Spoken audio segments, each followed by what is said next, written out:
बिस्मिल्लाहिर्रहमानिर्रहीम। मैं शौकत महर, deputy director Karachi ज़ू।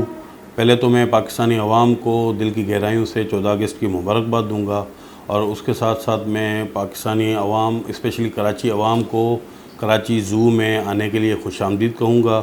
और बैरिस्टर मुर्तज़ा वहाब मेयर कराची की डायरेक्शन पे हम कराची ज़ू के अंदर बहुत सारी डेवलपमेंट का काम कर रहे हैं। उसके साथ साथ हम इंशाल्लाह कुछ ही दिनों के अंदर पेटिंग ज़ू का भी आगाज़ कर रहे हैं।